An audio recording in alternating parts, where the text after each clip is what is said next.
오늘은 전 시간에 이어서 락강의 정신분석이 블랑쇼의 바카스 사이에 어떻게 대응할 수 있는지에 관해서 알아보는 시간을 갖도록 하겠습니다. 첫 시간에는 블랑쇼의 바깥과 락강의 대상 R라는 제목으로 강의했는데요. 오늘은 블랑쇼의 비인칭성과 락강의 증상이라는 주제를 중심으로 그 둘의 친연성에 대해서 알아보는 시간을 갖도록 하겠습니다. 자, 제1강에서 우리는 블랑쇼의 바깥은 기본적으로 우리 인류가 문명을 형성하면서부터 사용해온 이 언어체계의 바깥을 말하고, 그 바깥은 문학의 기원이면서 공백의 형식으로 존재하는 공간이라고 말했습니다. 그리고 락강에게 이 언어체계의 바깥이라고 하는 것은 아버지 이름에 의해 거세된 자아가 주체라는 지위를 획득하고 살아가는 그 상징계의 바깥, 즉 상징계에서 추방된 실제 영역과 그 실제가 거세될 때 생긴 pièce de séparation, 거세의 파편들이 떨어진 공백을 말합니다. 그래서 블랑쇼는 이 바깥이 문학이 유래하는 곳이고, 그래서 문학은 이 기원을 향해서 나아갈 수밖에 없다라고 말했습니다. 왜냐하면 이 바깥은 락강의 대상 R가 자리하는 구멍과 같은 성격을 가졌기 때문인데요. 즉 매혹의 공간이기도 하고, 상징계와 멀어지면서 직면해야 하는 온갖 시련과 고통을 오롯이 감내해야 하는 죽어감의 공간이기 때문이죠. 그래서 블랑쇼는 바깥의 이러한 양면성을 글쓰기는 바깥을 향해 뒷걸음치면서 나아가는 것이라고 표현했습니다. 왜냐하면 바깥이라고 하는 데는 우리가 살고 있는 이 익숙하고 안온한 일상 공간에 저항하는 곳이기 때문이죠. 그래서 바깥은 삶의 조건이 철저하게 배제된 사막과 같은 곳이라고 생각했던 것입니다. 자, 그래서 블랑쇼는 기본적으로 글쓰기를 Le fleuve de la dispersion, 흩어짐의 시련, 혹은 expérience de l'erreur, 그러니까 오류의 체험이라고 말했어요. 이와 관련해서 락강은 이런 말을 한 적이 있습니다. 속지 않는 자는 방황한다. 물론 이 말은 프로이트가 증상을 언어적 관점보다는 과학적으로만 간주해서 평생 잘못된 길을 가고 있었다는 것을 락강이 시니컬하게 표현한 것이지만, 이 말은 다른 한편으로 우리가 생각해 보면 아버지 권력, 대타자에 의해서 통제되는 이 언어체계에 속지 말아야 한다는 의미로 해석할 수 있습니다. 그래서 속지 않는 자는 방황한다는 뜻이죠. 그래서 대부분 일반 사람들은 이 대타자 권력에 속으면서 정상적인 삶을 이어가는 자들인데요. 그래서 그들은 안온하고 편하게 사는데, 이 아버지 권력에 속지 않는 자는 헤매고 방황하게 된다는 그런 뜻이에요. 그러나 이러한 작가나 속지 않는 자들은 들레즈의 말을 빌리면 이미 결정된 홈페인 공간, 우리 일상에 안주하지 않고 어떤 발자취도 남기지 않는 이 사막과 같은 매끈한 곳에서 방황하게 된다는 뜻입니다. 그래서 그 방황하는 바깥은 바로 의식이 아니라 무의식의 공간이기도 하죠. 그래서 무의식이라고 하는 것은 의식이 끝나는 지점에서, 혹은 의식이 헛발질하는 지점에서 순간적으로 나타났다 사라지곤 하는 것입니다. 자, 그리고 블랑쇼는 바깥을 문학이 나아가야 할 궁극적인 공간이라고 했는데요. 이 바깥은 대타자가 정한 의미를 생산하는 환유작용, 그리고 욕망을 생산하는 곳, 그리고 언어 권력이 지배하는 우리의 현실 세계에 저항하는 공간입니다. 이것은 마치 락강의 대상하의 공간이 상징계에 저항하는 공간이라는 것과 같은 논리죠. 그래서 대상하는 지금 이 시간에도 우리의 무의식과 언어 사용을 통제하고 있는 대타자가 우리의 근원적 주의 상실을 거세할 때 생긴 큰 웅덩이이면서 동시에 언제 그리고 어디로 출몰할지 모르는 유령과 같은 그러한 증상들이 잠자고 있는 장소라고 말할 수 있습니다. 그런데 블랑쇼는 이 바깥을 시간과 체류가 부재한 공간, 어떤 언어적 지표도 없는 공간, 그래서 작가들이 반복적으로 오류와 실패가 거듭되는 l'espace d'errance, 그러니까 헤매의 공간, 그리고 결여의 공간이라고 말했던 것입니다. 다시 말하면 바깥은 이 익숙하고 친밀하고 안온함을 느끼는 우리 일상 공간의 그 대척점에 있는 곳인데요. 마치 사막을 떠도는 자의 발걸음처럼 언캐니한 느낌, 그 두렵고 낯선 체험이 이루어지는 공간이라고 봤던 거예요. 그래서 우리 일상 공간에서는 결코 발견할 수 없는 새로운 기표와 언어를 발명하는 문학적 모험이 일어나는 그 Le Natural, 중성의 공간이기도 한 것입니다. 이렇게 작가의 사명이 말라르메가 말하는 그 끔찍한 정신적 고통을 감내해야 하는 이유이고, 또 랭보가 말했던 것처럼 주시 로트르가 아니라 주에 로트르, 즉 랭보 자기 자신은 영원한 타자라고 말했던 이유인 것입니다.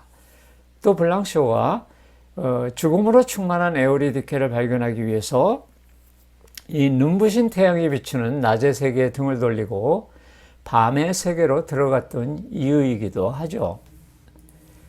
그래서 랭보가 말한 이 주엘 로트르는 영어로 I is someone else라는 뜻이에요. 즉 나는 타자라는 뜻인데요. 이 불어의 에트르 동사의 동사 변화가 주시 드의 일레 이렇게 나가지 않습니까? 그래서 나라는 1인칭 주어에는 1인칭 비동사 쉬가 와야 하는데 3인칭 단수 동사 에를 붙인 것은 무아 혹은 자신의 에고를 배제하고 오직 객관적인 나, 마치 시인은 비인칭적으로만 존재한다는 것을 말하는 것이에요. 그래서 랭보는 이미 자기 자신이 자기로 사는 것이 아니라 이 언어 체계, 대타자에 의해서 철저하게 조정되고 예속되어 살아간다는 것을 너무나 당연시 했던 것입니다. 그래서 랭보가 궁극적으로 추구하던 세계는 그 이름도 알 수 없고 들어본 적도 없는 것이 존재하는 미지의 세계라고 그랬어요. 그래서 그가 추구하던 저 너머의 세계도 역시 블랑쇼나 라칸과 마찬가지로 실제와 공백이 아닌가 이렇게 생각을 합니다. 이와 관련된 프로이트의 유명한 명제도 있지 않습니까? Bo es bar is werden. 이게 무슨 말하냐면 그것이 있던 곳의 주체, 바로 내가 들어서야 한다 이런 뜻이에요. 여기서 S는 프로이트의 의도는 이드가 있던 곳, 즉 무의식의 세계를 말하고 정신분석 관점에서는 상상, 상징, 실제가 만나는 이 공백이라고 해석할 수 있어요. 여기서도 독일어의 졸렌, 머스트죠. 졸렌의 3인칭을 쓰고 있어요. 그래서 문명에 의해 거세된 어머니주의 상스와 그 파편들이 있는 곳이 바로 내가 있어야 할 곳이라는 것은 바로 나의 태고적 기억까지 억압하고 나를 지배하는 이 대타자 권력에 대한 저항의 표현인 것입니다. 그래서 나는 무의식의 세계로 돌아가야 한다는 것이겠죠. 그래서 블랑쇼가 말하는 문학 공간도 이와 다르지 않습니다.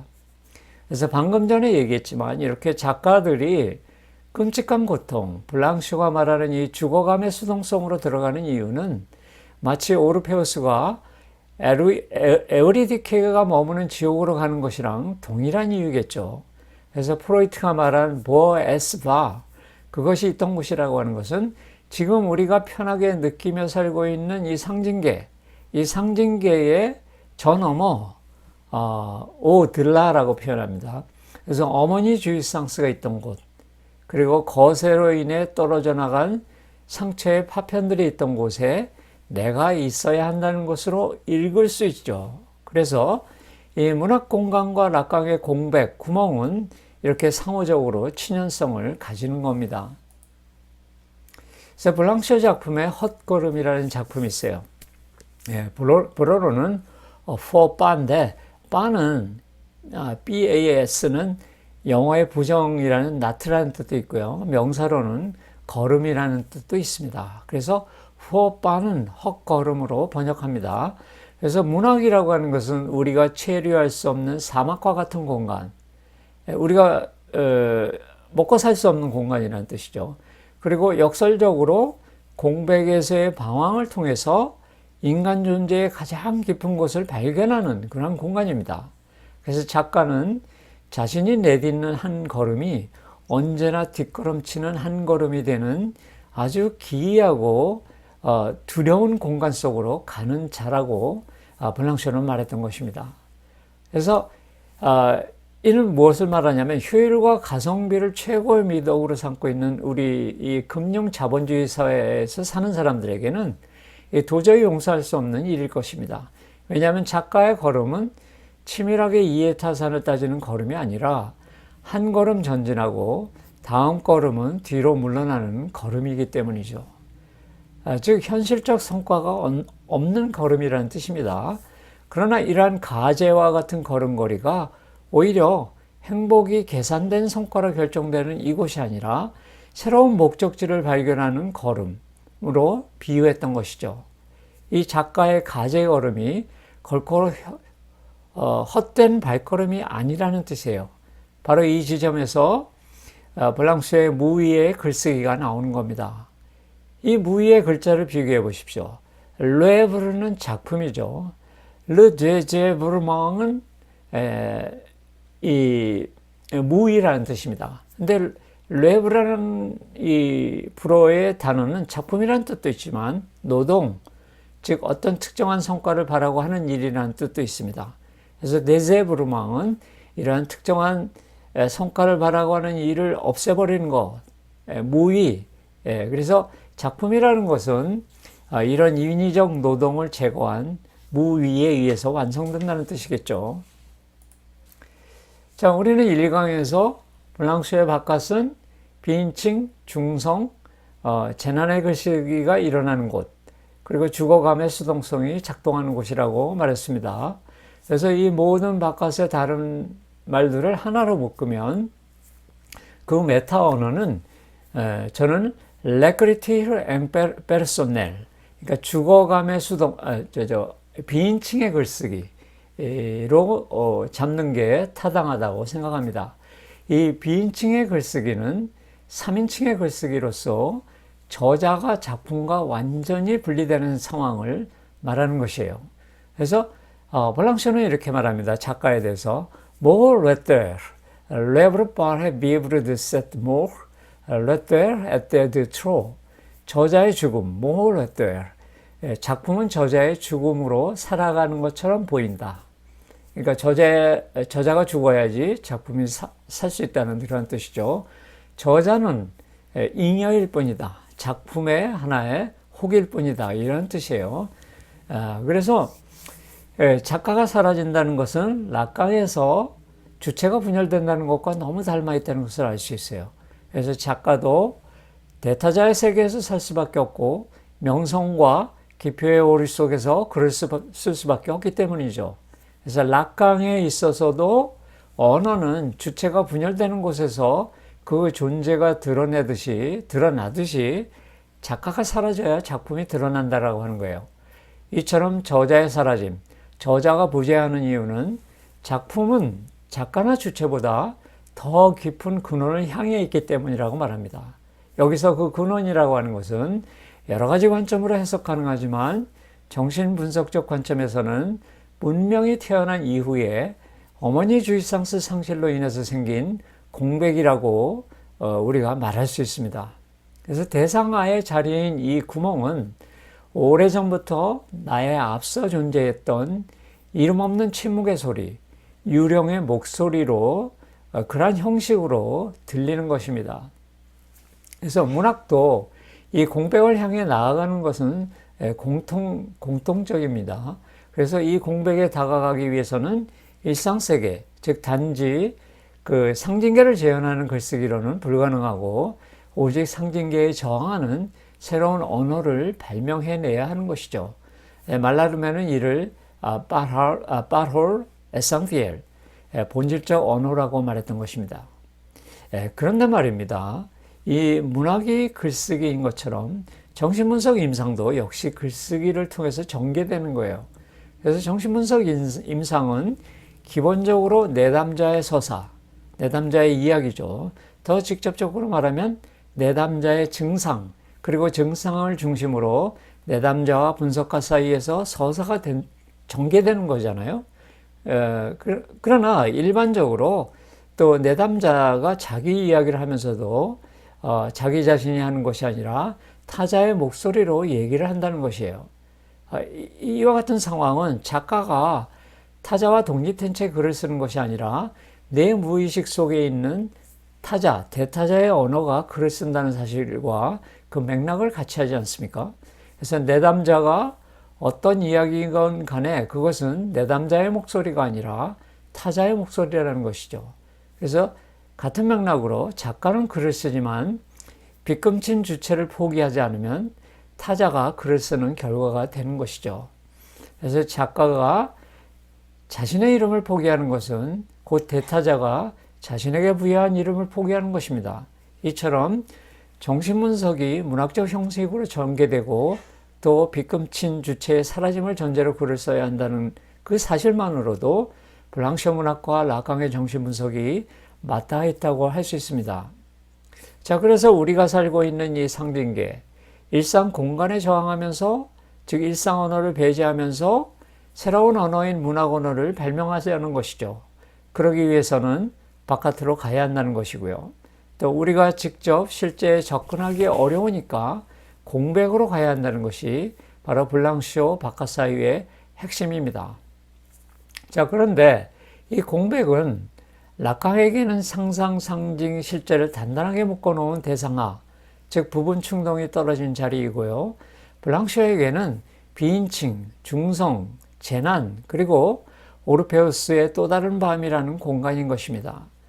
바깥으로 간다는 것은 우리의 의식의 저 너머, 무의식 세계로 간다는 것이고, 언어 체계의 권력에 대항하는 것이고, S2가 이미 사물과 단어를 1대1로 매치시켜 놓은, 다시 말하면 사물들을 살해한 이 의미와 체계에 속지 않는 것이고, 그렇기 때문에 증상, 생프텀 속으로 들어가는 것과 다른 상황이 아닙니다. 자, 그래서 이 증상, 생프텀은 일종의 신체와 정신이 비틀리는 현상인데요. 그래서 torsion, 이라고 표현하고 있습니다. 그래서 상징계는 원래 질서정연하고 대타자의 이 가부장적인 권력이 지배하는 세계 아닙니까? 근데 증상은 이러한 질서정연한 세계에 저항하는 일종의 이질적이고 혼돈스러운 현상인데요. 말하자면 기존의 질서 체계를 비트는 현상이라고 말할 수 있어요. 그래서 신체적인 비틀림과 정신적 측면의 비틀림, 혹은 아나모포스라고 하죠. 외상은 이 비틀린 형상을 말합니다. 그리고 혼돈, 케이오스가 발생하는 지점인 것입니다.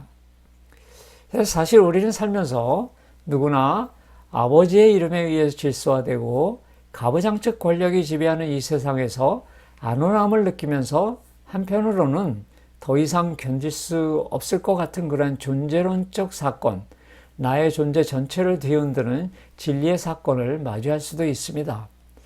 이 외상, 비틀린 형상에 관해서 말하자면 여러분들 이 오른쪽에 한스 홀바인의 대사들이라는 그림이에요. 이 그림에서 이 아래쪽에 보시면 찌그러진 해골의 모습이 비스듬히 놓여 있는 것을 알 수 있어요. 그런데 이 찌그러진 해골 이미지는 정면에서 보는 사람에게는 무슨 이미지인지 알아볼 수 없게 그렸어요.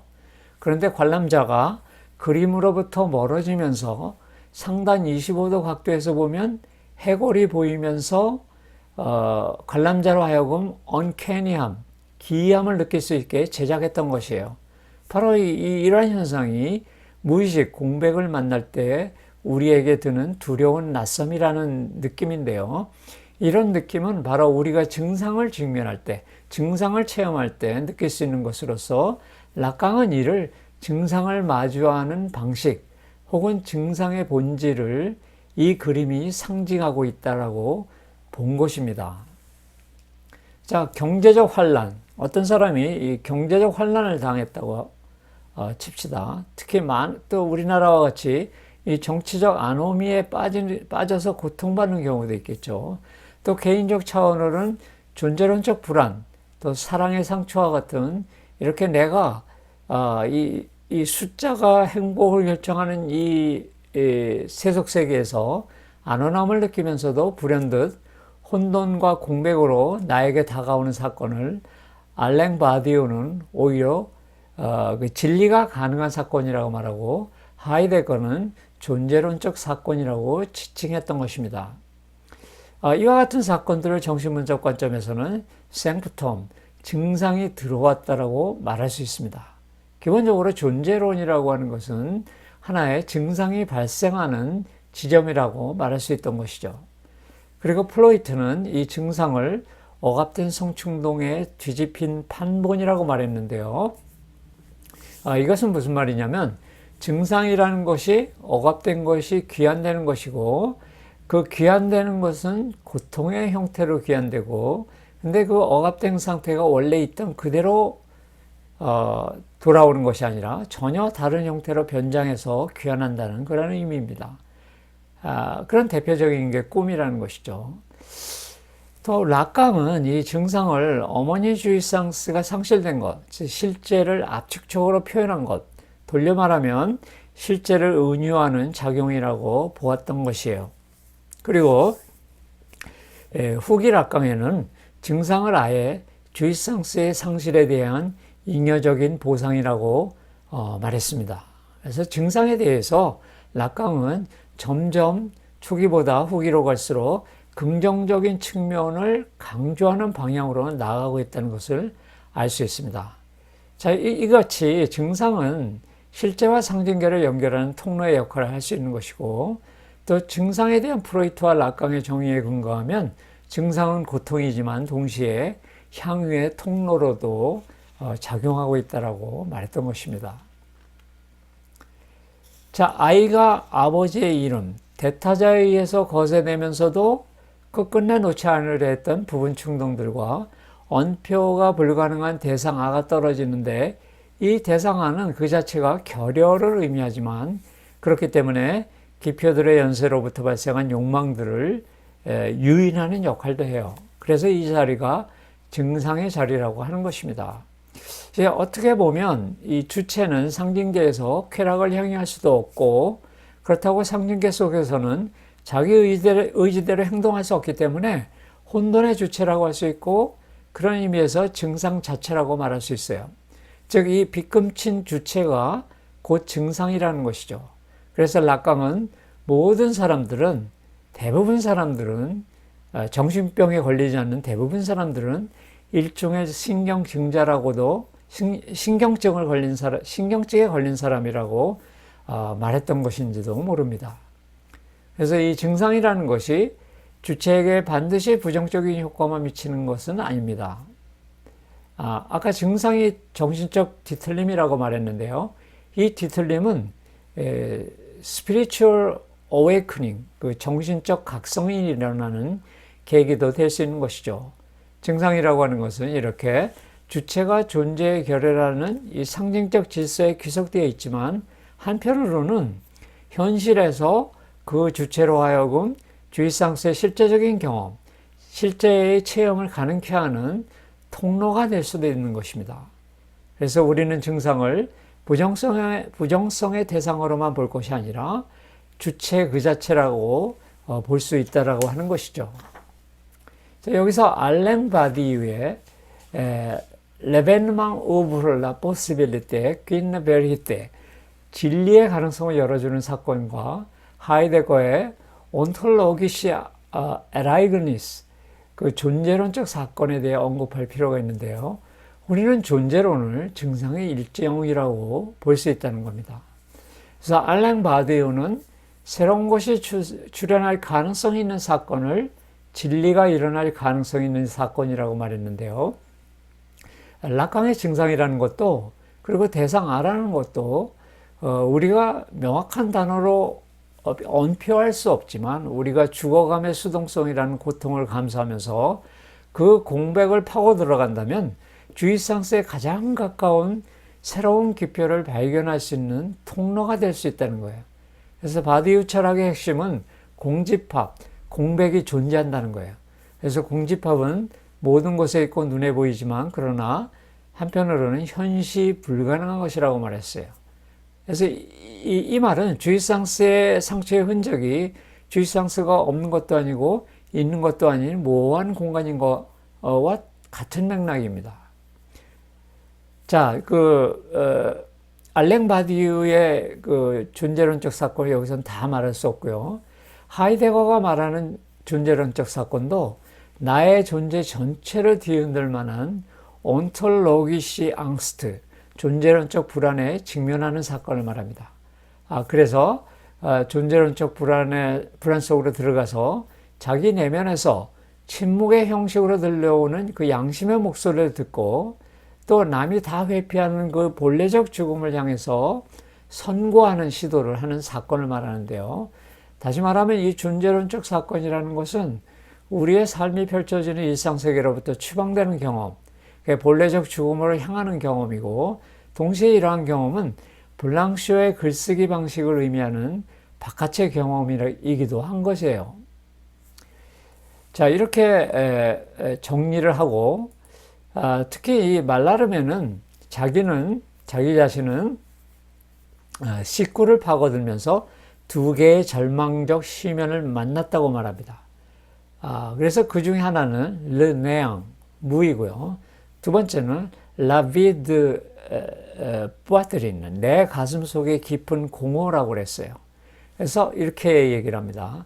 En creusant le verre, il a rencontré des abîmes qui le désespèrent, dont l'un est le néant et l'autre le vide de sa poitrine. 그래서 creusant le verre, 식구를 파고들면서 내가 식구를 파고들면서 des abîmes qui le désespèrent, 나를 절망에 이끄는 두 시면을 직면한다라고 하는 거예요. 하나는 le néant이고 다른 하나는 la vie de sa poitrine라고 그랬어요. 그래서 말라르메가 말하는 이 절망의 시면도 대상 A라고 하는 거예요. 왜냐하면 우리가 증상이라고 하는 거가 이제 그 공백으로 가는, 공백에서 발생하는데, 그 공백이라고 하는 것은 절망의 시면이기도 하고, 그 절망의 시면을 파고들면 또다시 우리가 그 새로운 기표를 발명할 수 있는 기회도 된다는 거 아닙니까? 양면성을 가지고 있다는 거예요. 그래서 이 말라르메는 뭐 라캉을 알지도 못하고 불교를 알지도 못하는데 이 무를 발견하고 내 가슴 속에 깊은 공허를 발견해서 자기가 비로소 그 절망의 시면에서 글을 쓸 수 있다는 그 긍정적인 면을 말하고자 하는 것이에요. 그래서 우리가 이 라캉이 증상에 대해서 말하는 것도 부정성과 긍정성이 이렇게 합쳐 있는 거 아닙니까? 그러니까 사실 말하면은 실제로 그렇게 말한 적이 있어요. 나는 불교를 모르면서도 르 내앙이라는 데 다다를 수 있었다. 어떻게? 식구를 파고들면서 이런 말을 한 적이 있거든요. 그래서 라캉은 말라르메는 라캉도 모르고 불교도 몰라요. 그런데 마치 불교를 아는 것처럼 라캉의 이 공백의 의미를 아는 것처럼 말을 하고 있지 않습니까? 이제 그거를 제가 이제 강조하고 싶은 거예요. 그래서 이 절망의 시면이라고 하는 것은 라캉이 말하는 대상화와 대응할 수 있어요. 그래서 자기가 무의 공간으로 기꺼이 들어가면 본질적 언어를 불러낼 수 있고 그 언어로 새로운 세계를 재구성할 수 있다고 하는 거예요. 즉 무와 공허와 부재라는 게 오히려 말라르메의 시에 동력으로 작용했다라고 하는 거예요. 그렇게 해석하시면 될 것 같습니다. 그리고 먼저 주체는 아버지 이름에 의해서 새겨진 최초의 S1, 이 주체를 환유작용의 주체 S2에게 재현할 때 분열된다라고 했는데요. 이 비금친 시제를 말하죠. 그래서 분열됐다는 것은 한편으로는 대타자에 의해서 자신의 무의식이 완전히 지배당했다는 그런 의미고요. 다른 한편으로는 긍정적인 의미는 뭐냐면은 실제를 향해서 다시 말하면 부분 충동과 대상하에 강력한 자장 안에 들어있다는 의미입니다. 그래서 강력한 자장 안에 들어있다는 건 증상이 일어날 수 있다는 가능성을 말하고, 그 증상을 유용하게 활용해서 새로운 새로운 언어 체계로 새로운 아주 전무후무한 새로운 기표를 발견할 수 있는 가능성을 가졌다는 것이에요. 그래서 이 비금진 주체도 이 두 가지로 양면성으로 해석할 수 있어요. 뿐만 아니라 이 S1도 마찬가지입니다. 아버지 이름이 처음 새긴 주인기표가 S1 아닙니까? 이 대타자의 장의 모든 지식을 만들어가는 중심점이고 기원이라고 할 수 있지 않습니까? 왜냐하면 이 S1은 대타자가 아버지 이름이 주의상스를 거세하고 억압할 때 그 기억을 어렴풋이 가지고 있는 주인 기표이기 때문이죠. 그런 면에서 이 S1은 S2와는 그 무의식적 위상이 판이하게 다르다고 할 수 있어요.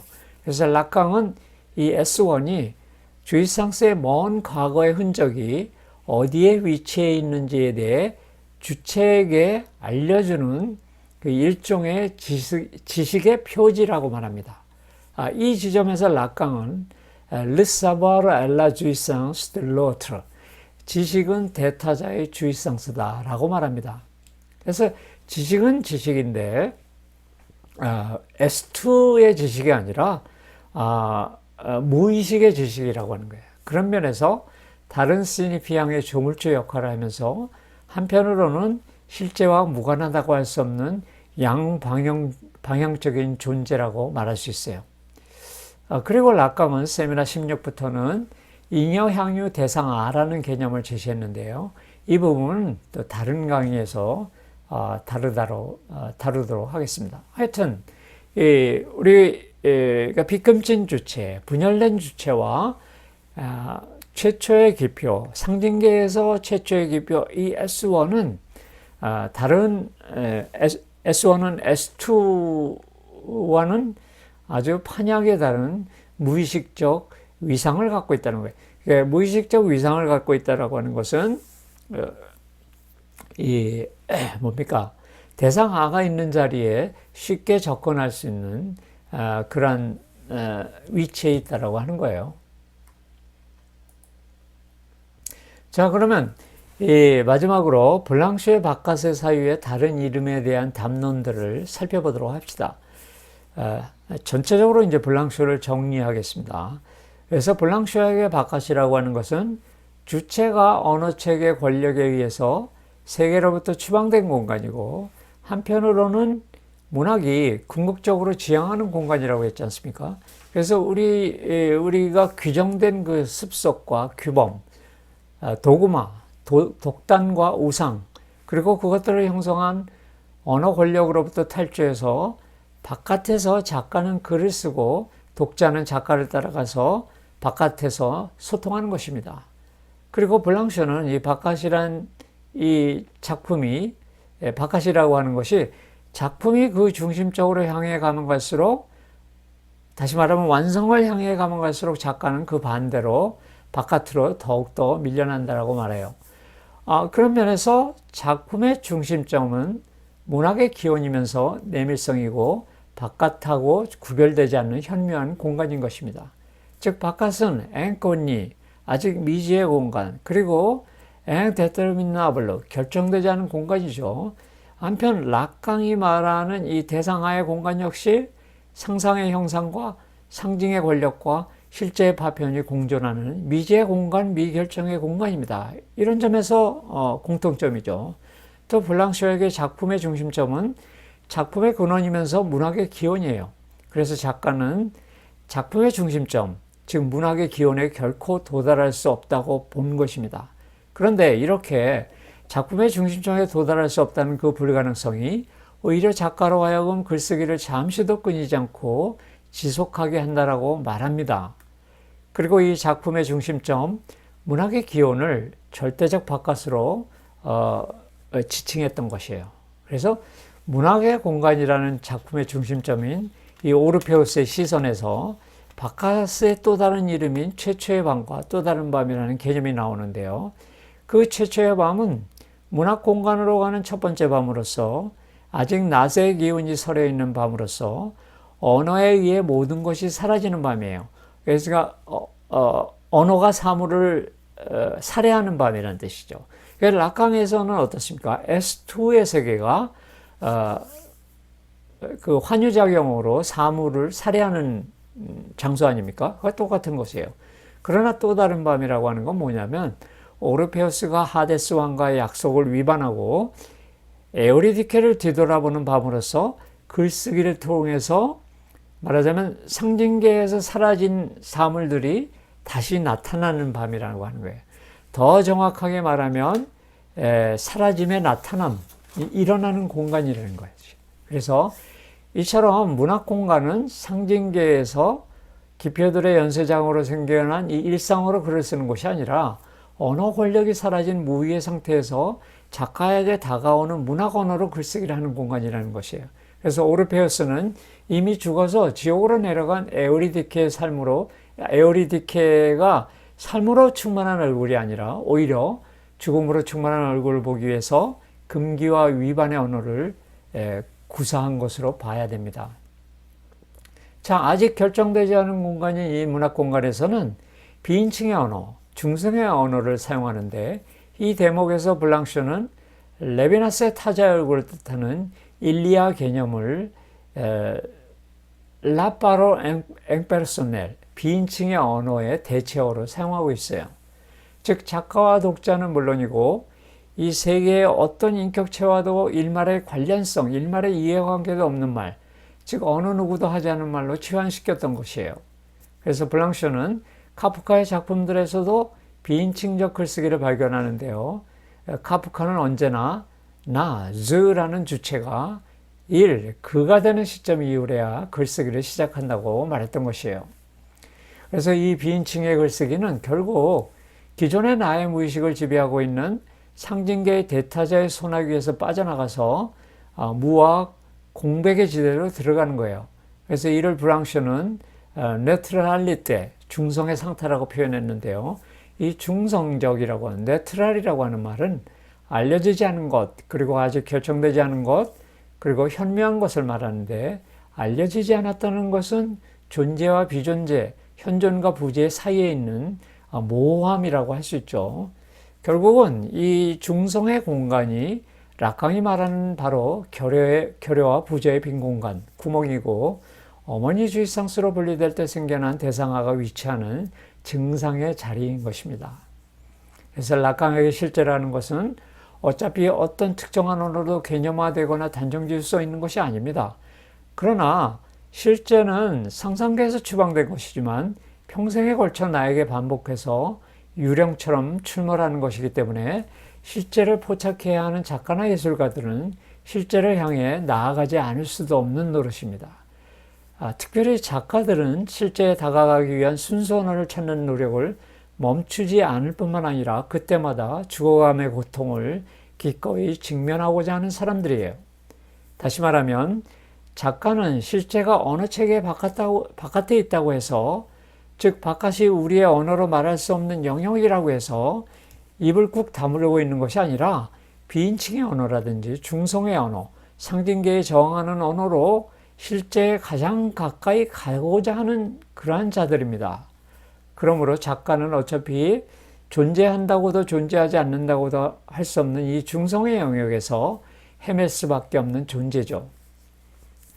작가는 작품을 쓰면서 자신의 상징적 자, 락강식으로 말하면 글쓰기가 분열된 주체의 운명을 타고난 자신을 죽음으로 몰고 간다는 것을 알면서도 죽음 충동에 힘입어서 실제에 다가가는 모험을 중단하지 않는 것입니다.